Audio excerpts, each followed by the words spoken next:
Welcome students, good evening. आज class 10th के economics विषय अंतर्गत चैप्टर 2 भारतीय अर्थव्यवस्था के क्षेत्रक का पार्ट 2 लेकर के आ रहे हैं। हम सबों के हमारे YouTube चैनल में आप तमाम बच्चों का हार्दिक अभिनंदन। तो आइए शुरू करते हैं पार्ट 2। और इससे पहले हम लोगों ने बहुत सारी बातें किया था।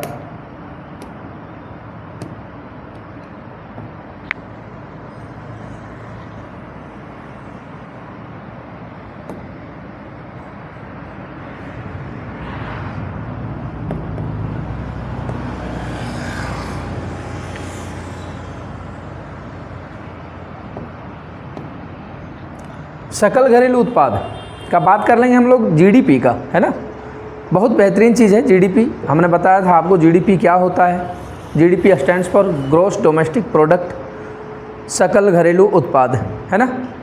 सकल घरेलू उत्पाद क्या होता है, तो आप देखेंगे किसी भी वर्ष में सभी क्षेत्रकों द्वारा, हाँ हमारे बच्चों, किसी भी वर्ष में सभी क्षेत्रकों के द्वारा उत्पादित अंतिम वस्तुओं सेवाओं के कुल मूल्य को क्या कहा जाता है, जीडीपी कहा जाता है। एक वर्ष में उत्पादित सभी क्षेत्रकों के द्वारा उत्पादित वस्तुओं एवं सेवाओं के कुल मूल्य को, कुल जोगफल को ग्रॉस डोमेस्टिक प्रोडक्ट यानी सकल घरेलू उत्पाद बोला जाता है। तो हम देखेंगे कि इसमें केवल अंतिम वस्तुओं और सेवाओं की गणना की जाती है। हम बात करें कि जीडीपी में क्या किया जाता है, जीडीपी में केवल अंतिम प्रोडक्ट और सेवाओं की गणना की जाती है, शुरुआती वस्तुओं की गणना इसमें नहीं की जाती। आप देखेंगे कि अंतिम वस्तुएं क्या होगा, यदि हम बात कर लें कि शुरू से जैसे प्राथमिक क्षेत्र से प्राप्त गेहूं से प्राप्त हमें आटा हुआ, और आटा में हम तरह तरह की चीज़ों को मिला करके और फाइनल एक हम बिस्किट का पैकेट तैयार किए। अगर कोई कंपनी फाइनल एक बिस्किट का पैकेट तैयार करती है तो वो हमारा एक अंतिम प्रोडक्ट होगा, वो हमारा एक अंतिम उत्पाद हुआ। और वही जो प्रोडक्ट होगा, वही जो उत्पाद होगा, उसी से गणना की जाएगी, उसी से गिनती की जाएगी कि हमारा प्रोडक्शन कितना हुआ, है ना। किसी भी कंपनी का उत्पादन कितना होता है एक साल के अंतर्गत जीडीपी अगर पता चलता है तो अंतिम वस्तु और अंतिम सेवाओं की गणना से पता चलता है। आइए हम बात करेंगे कि मध्यवर्ती वस्तुएं क्या होती हैं।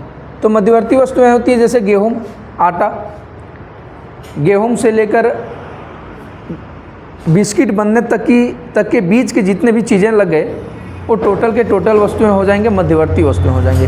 कौन वस्तुएं हो जाएंगे, मध्यवर्ती वस्तुएं हो जाएंगे। और आप देखेंगे कि इसमें इसकी गणना दोबारा नहीं होती, क्योंकि इनका मूल्य जो होता है वो पहले से ही अंतिम वस्तु यानी बिस्कुट में शामिल होता है। तो भारत में जीडीपी का मापन जो होता है वो केंद्रीय सांख्यिकी संगठन करता है। भारत में जीडीपी का मापन कौन करता है, केंद्रीय सांख्यिकी संगठन करता है। इसको भी ध्यान में रखना है। आइए अब हम बात करेंगे क्षेत्रकों का ऐतिहासिक परिवर्तन। क्षेत्रकों का ऐतिहासिक परिवर्तन का मतलब क्या हुआ कि सबसे पहले दुनिया की तमाम अर्थव्यवस्थाएं जो थी, दुनिया की तमाम जो देश थे, वो केवल प्राथमिक सेक्टर्स में लगे हुए थे। दैट मीन्स प्राथमिक सेक्टर्स का मतलब होता है प्राथमिक क्षेत्रक, जिसमें किसी भी प्रकार की गतिविधियां का डायरेक्टली संबंध। तो मैं बात कर रहा था कि प्राथमिक क्षेत्रक से संबंधित जितनी भी गतिविधियां होती है उसका डायरेक्टली संबंध होता है नेचुरल रिसोर्सेज से, प्राकृतिक संसाधनों से। तो प्राकृतिक संसाधनों से जब होता है तो हम बात कर रहे थे कि जितने भी दुनिया के जो तमाम देश जो होते हैं मेरे बच्चों, जितने भी देश थे, सबसे पहले ये निर्भर थे प्राथमिक सेक्टर्स पर।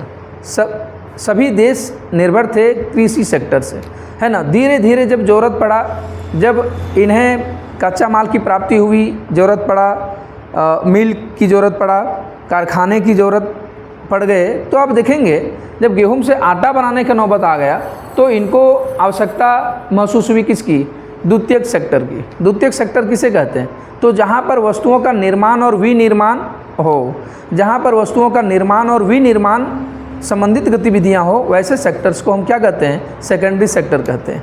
तो धीरे धीरे एक सेक्टर ने दूसरे सेक्टर को जन्म दिया, दूसरे सेक्टर ने तीसरे सेक्टर को जन्म दिया, और ऐसे करके आप देखेंगे कि क्षेत्रकों में एक ऐतिहासिक परिवर्तन होता गया। और इसमें हम प्रारंभ में हम बात करें प्राथमिक क्षेत्रक तो कृषि प्रमुख था। औद्योगिक क्रांति होती है, औद्योगिक क्रांति होती है, द्वितीयक सेक्टर आता है। आप देखेंगे उद्योग प्रमुख हो गया। और फिर पिछले 100 वर्षों में आप देखेंगे बच्चों की तृतीयक क्षेत्रक जो है दैट मीन्स सेवा सेक्टर, सर्विस सेक्टर जिसे आप बोलते हो, सेवा क्षेत्रक बोलते हो, जिसमें जितनी भी गतिविधियां होती है टोटल की टोटल गतिविधियां सेवा देने से संबंधित होते हैं, तो सबसे इम्पोर्टेंट होता गया। तो आप देखेंगे कि पिछले 100 साल में तीनों क्षेत्रकों में से किस क्षेत्र का महत्व बढ़ गया, किस क्षेत्र का इम्पोर्टेंस बढ़ता नज़र आ रहा है, तो आप देखेंगे तृतीयक सेक्टर का महत्व यहाँ पर बढ़ता नज़र आ रहा है। पूरा विकसित देशों में सबसे पहले यही क्रम देखा गया था। तो मैं बात वही कर रहा था कि जितने भी विकसित देश आप देख लीजिए, सबसे पहले वो प्राथमिक क्षेत्रक में थे, प्राथमिक क्षेत्रक से निकल करके सेकेंडरी सेक्टर में आए, और फिर सेकेंडरी सेक्टर से निकल करके टर्शियरी सेक्टर में आए।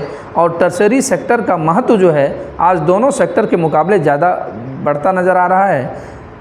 अगर आप रोजगार के दृष्टिकोण से बात करें तो प्राइमरी सेक्टर में लोग ज़्यादा लगे हुए ज़रूर हैं, लेकिन उत्पादन के दृष्टिकोण से देखिए तो सबसे ज़्यादा अगर किसी वस्तु का प्रोडक्शन हो रहा है तो टर्शियरी सेक्टर में हो रहा है, तीसरे क्षेत्रक में हो रहा है, सर्विस सेक्टर में हो रहा है। हम देखेंगे कि भारत में क्षेत्रकों की स्थिति, आइए हम लोग भारत में क्षेत्रकों की स्थिति की कहानी देख लें बच्चों। तो भारत में क्षेत्रकों की जो स्थिति है वो 1973-74 में क्या है, 1973-74 में प्राथमिक क्षेत्रक सबसे बड़ा उत्पादक क्षेत्र था, है ना। हम बात कर लें कि 1973-74 में, तो 1973-74 में प्राथमिक क्षेत्रक जो था भारत के दृष्टिकोण से सबसे बड़ा उत्पादक क्षेत्र था। और 2013-14 में देख लीजिए तो तृतीयक सेक्टर सबसे बड़ा उत्पादक क्षेत्र था। तो 1973-74 से डायरेक्टली अगर 13-14 का आप बात करते हैं तो कहीं ना कहीं प्राथमिक सेक्टर से निकल करके तृतीय सेक्टर का महत्व जो है बढ़ता नज़र आ रहा है। अब देखेंगे सेवा क्षेत्रक के बढ़ने का कारण क्या था, सेवा क्षेत्रक के बढ़ने का क्या कारण था कि तृतीय सेक्टर का जो महत्व जो बढ़ गया उसके क्या कारण थे। तो देखेंगे बुनियादी सेवाएं, बोल रहा है बुनियादी सेवाएं। बुनियादी सेवाएं क्या होते हैं, हमारे जो बुनियादी सेवाएं होते हैं उसमें से आप हॉस्पिटल ले लीजिए, आप विद्यालय ले लीजिए, है ना, शिक्षा से संबंधित चीज़ों को ले लीजिए। तो ये बुनियादी चीज़ें होते हैं जो आप देखेंगे कि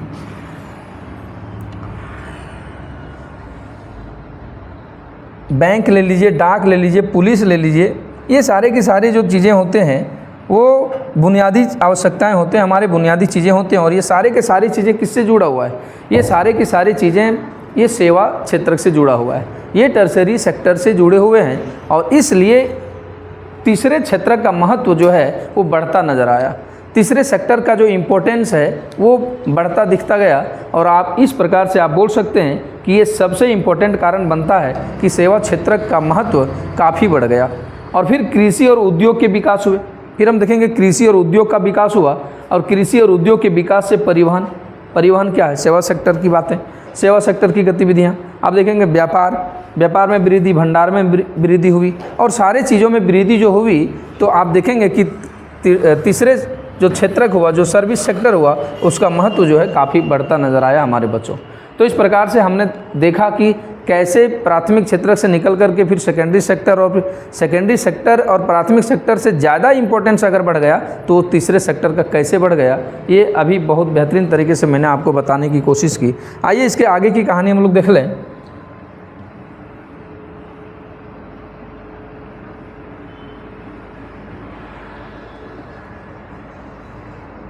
तो इसके आगे की कहानी क्या है, रोजगार की स्थिति, है ना। अब हम लोग बात करेंगे रोजगार की स्थिति का। सर आप पहले एडजस्ट कर लीजिए। हाँ, बंद किए। रोजगार की स्थिति क्या है भारत में, तो हम देखेंगे कि उत्पादन में सबसे आगे कौन है, तृतीयक सेक्टर है। फिर हम देख लें रोजगार में सबसे आगे कौन क्षेत्रक है, तो प्राथमिक क्षेत्रक है। अभी हम बात किए, आपको हमने बोला कि रोजगार में सबसे ज़्यादा अगर लोग लगा हुआ है तो भारतीय दृष्टिकोण से आप देखिए तो प्राथमिक क्षेत्रक में लगा हुआ है। लेकिन उत्पादन सबसे ज़्यादा कहाँ हो रहा है, तो हम देखेंगे उत्पादन सबसे ज़्यादा सर्विस सेक्टर में हो रहा है। तो रोजगार के दृष्टिकोण से आगे प्राथमिक क्षेत्रक, लेकिन उत्पादन के दृष्टिकोण से आगे कौन, टर्शियरी सेक्टर, मतलब तृतीय क्षेत्रक। और फिर कारण इसका क्या है, तो कारण हमने अभी बताया कि उद्योग और सेवाओं में रोजगार के अवसर कम हैं, उद्योग और सेवाओं में रोजगार के अवसर कम है, परिणाम क्या निकला कि कृषि में लोग अधिक लगा हुआ है। तो कृषि में लोग ज़्यादा लगे हुए हैं। अगर हम रोजगार के दृष्टिकोण से देखें तो हम देखेंगे कि उद्योग और सेवा में रोजगार के अवसर कम है, परिणाम क्या निकला कि जब वहाँ अवसर नहीं है तो लोग कहाँ रह गया, कृषि सेक्टर में ज़्यादा रह गया। तो कृषि सेक्टर में इसलिए ज़्यादा लोग लगे हुए हैं रोजगार के दृष्टिकोण से, लेकिन अगर उत्पादन के दृष्टिकोण से आप देखिए तो उत्पादन सबसे ज़्यादा अगर हो रहा है तो वो तीसरे सेक्टर में हो रहा है। आप देखेंगे अल्प बेरोजगारी की स्थिति बनी हुई है कृषि सेक्टर में। अगर हम बात करें अल्प बेरोजगारी की, अल्प बेरोजगारी का बात करें, छिपी हुई बेरोजगारी का बात करें, खुली हुई बेरोजगारी का बात करें, या तो एक और बेरोजगारी होती है प्रच्छन्न बेरोजगारी, है ना, प्रच्छन्न बेरोजगारी। ये सारे बेरोजगारी कहाँ होते हैं? तो ये सारे बेरोजगारी आपको कृषि सेक्टर में देखने को मिलते हैं मेरे बच्चों। ये सारे के सारे बेरोजगारी जो होते हैं वो कृषि सेक्टर में देखने को मिलते हैं, ग्रामीण क्षेत्र में देखने को मिलते हैं। प्रच्छन्न बेरोजगारी क्या होता है? प्रच्छन्न बेरोजगारी का अगर हम थोड़ा सा डिफिनीशन आपको बता दें, अगर इसको हम समझाने की कोशिश करें तो प्रच्छन्न बेरोजगारी जो होता है मतलब किसी भी क्षेत्र में आवश्यकता से अधिक लोगों का लगा होना, किसी भी क्षेत्र में आवश्यकता से अधिक लोगों का लगा होना। अगर जो आवश्यकता से अधिक लोग लगे हैं उसको अगर काम से हटा भी दिया जाए तो उत्पादन पर कोई प्रभाव नहीं पड़ता है, कहलाता है प्रच्छन्न बेरोजगारी। क्या कहलाता है? प्रच्छन्न बेरोजगारी। और इस प्रकार का बेरोजगारी सबसे ज़्यादा ग्रामीण क्षेत्रों में कृषि सेक्टर में देखने को मिलता है। अब हम बात करें अल्प बेरोजगारी का, तो अब अल्प बेरोजगारी में हम देखेंगे, देखिए वही बात बोला कि जब लोग अपनी पूरी क्षमता से काम नहीं करते, तो जहाँ आवश्यकता हमें, मान लीजिए कृषि सेक्टर में आवश्यकता हमें है 3 मजदूरों का, और 3 मजदूरों के जगह हम 5 मजदूरों को लगा दिए हैं, तो आवश्यकता से अधिक 2 मजदूर हमारा लगा हुआ है। अगर उन दोनों मजदूरों को हटा भी दिया जाए तो उत्पादन पर किसी प्रकार का प्रभाव नहीं पड़ेगा। दैट मीन्स वो अपने क्षमता से कम काम करते हैं, वो अपने क्षमता से कम काम करते हैं। बोल रहा सब लोग काम करते दिखते ज़रूर हैं परंतु उत्पादन पर इसका असर नहीं पड़ता है। बोल रहा है सब लोग काम करते नज़र आते ज़रूर हैं लेकिन उत्पादन पर असर नहीं पड़ता है। किस सिचुएशन में? अल्प बेरोजगारी की स्थिति में। जब अल्प बेरोजगारी की स्थिति होती है, जब प्रच्छन्न बेरोजगारी की स्थिति होती है, तो आप देखेंगे बच्चों कि काम करता लोग ज़रूर है लेकिन उत्पादन बहुत ज़्यादा दिखता हुआ नहीं आता है। बोल रहा है कि एक छोटा किसान, बोल रहा है परिवार के 5 सदस्य जो है वे खेत में काम करते हैं, जबकि 2 से 3 लोग ही पर्याप्त। तो 2 से 3 लोग ही जिस काम को कर सकता है उस काम में आप देख रहे हैं कि 5 लोग लगा हुआ है। अगर 2 व्यक्ति को वहाँ से हटा दिया जाए तो भाई उत्पादन पर किसी प्रकार का प्रभाव नहीं पड़ता है मेरे बच्चों। हम देखेंगे इसीलिए इसे प्रच्छन्न बेरोजगारी कहा जाता है। तो मैं बार बार जिक्र कर रहा हूँ प्रच्छन्न बेरोजगारी किसे कहते हैं, तो आप आई होप आपको प्रच्छन्न बेरोजगारी समझ में आ गया होगा। अब हम बात करें रोजगार बढ़ाने के उपाय। रोजगार बढ़ाने का क्या उपाय हो सकता है ना? रोजगार बढ़ाने का क्या उपाय होगा? कैसे हम रोजगार बढ़ा सकते हैं? हम हमारे भारत के ही दृष्टिकोण से अगर देखें तो हमने देखा यहाँ सबसे ज़्यादा जो लोग हैं वो प्राथमिक सेक्टर में लगा ज़रूर है लेकिन इनकम बड़ा कम हो रहा है, उत्पादन नहीं हो रहा है, और उत्पादन नहीं होने के कारण इनकम लोगों का कम हो रहा है। और सबसे ज़्यादा उत्पादन कहाँ हो रहा है? तो तीसरे सेक्टर में हो रहा है, और तीसरे सेक्टर में उत्पादन ज़रूर हो रहा है, रोजगार के स्थिति कम है चूँकि वहाँ पर लोगों को उतना विकल्प नहीं है, उतने काम नहीं है। तो आप देखेंगे कि रोज़गार कैसे बढ़ाया जा सकता है भारत में, रोज़गार कैसे बढ़ाया जा सकता है हमारे देश में, कैसे लोगों को, कैसे बेरोज़गार नवयुवकों को या कैसे बेरोज़गारों को रोज़गार मिल सकता है। तो कृषि में सिंचाई सुविधाएं दे करके, अगर सरकार, आप देखेंगे अगर सरकार कृषि में सिंचाई सुविधा दे, अगर सरकार कृषि में सिंचाई सुविधा दे, जैसे कुआं, कहीं ना कहीं मदद कर दे सरकार, कुआं दे दे, बांध दे दे, बांध बना दे, नहर का निर्माण कर दे, तो ऐसा करके हम कृषि सेक्टर में उत्पादन को बढ़ा सकते हैं। और जब कृषि सेक्टर में उत्पादन बढ़ेगा तो स्वतः लोगों को रोज़गार मिलेगा, नो एनी डाउट, खुद ब खुद लोगों को रोज़गार मिलता नज़र आएगा। और फिर एक ही खेत में कई फसलें उगाना, बोल रहा एक ही खेत में कई फसलें उगा करके हम रोज़गार में वृद्धि कर सकते हैं, रोज़गार में वृद्धि किया जा सकता है, अधिक से अधिक लोगों को उसमें लगाया जा सकता है। देखेंगे बच्चों, बोल रहा है ग्रामीण क्षेत्रों में लघु उद्योग, बोल रहा है और क्या करके रोज़गार बढ़ाया जा सकता है, तो ग्रामीण क्षेत्रों में लघु उद्योग में वृद्धि करके, जैसे हस्तशिल्प, जैसे दुग्ध उद्योग, जैसे मत्स्य पालन को बढ़ावा देना, इन इतने सारे काम करके, इतनी सारी व्यवस्थाएं दे करके और इन सारे क्षेत्रों में रोज़गार को बढ़ाया जा सकता है मेरे बच्चों। चौथा क्या है, बोल रहा है शिक्षा प्रशिक्षण, बोल रहा है शिक्षा प्रशिक्षण और फिर कौशल विकास से सेवा क्षेत्र में नए अवसर दे करके रोज़गार बढ़ाया जा सकता है। फिर आप देखेंगे कि सरकार द्वारा रोज़गार सृजन की योजना, जैसे आप देखेंगे कि रोज़गार देने का एक कोशिश सरकार ने क्या की, आपको याद होगा, है ना, प्रधानमंत्री ये जो नरेगा है, राष्ट्रीय ग्रामीण रोज़गार गारंटी अधिनियम 2005, इसके तहत काम का अधिकार लोगों को मिला। 100 दिन के काम की गारंटी सरकार ने दी और उसके तहत आप देखेंगे लोगों को 100 दिन के काम की गारंटी दी गई है, काम मिलता है। अगर 15 दिन के अंदर काम नहीं मिलता है, अगर आप देखेंगे कि लोगों को काम नहीं मिलता है तो 15 दिन के अंदर बेरोज़गारी भत्ता भी दी जाती है। तो वो प्रधानमंत्री राष्ट्रीय ग्रामीण रोज़गार गारंटी अधिनियम, महात्मा गांधी राष्ट्रीय ग्रामीण रोज़गार गारंटी अधिनियम 2005, जिसका पुराना नाम नरेगा था और अब उसका नाम बदल करके मनरेगा रख दिया गया है, मतलब उसमें महात्मा गांधी ऐड कर दिया गया है। तो बच्चों अब देखेंगे कि इस प्रकार से भारत में रोज़गार बढ़ाने के जो उपाय किए गए वो एक से बढ़कर एक उपाय किया गया और इतने सारे उपाय करके रोज़गार सृजन किया जा सकता है। आइए कहानी को आगे देखेंगे और वो नेक्स्ट जो कहानी होगा इसमें मेरे विचार से अब जो है इस चैप्टर में इतना ही था। तो ये भारतीय अर्थव्यवस्था के क्षेत्रक चैप्टर का पार्ट 1 मैंने लाइव क्लास में आपके बीच भेजा है। लाइव क्लास में आप देख सकते हैं, रिकॉर्डेड क्लास। और आज अब यहाँ से नेक्स्ट चैप्टर हम इकोनॉमिक्स का लेके आएंगे। होता है ये चैप्टर समाप्त। तब तक के लिए जय हिंद, वंदे मातरम। बड़ा कम समय लगा।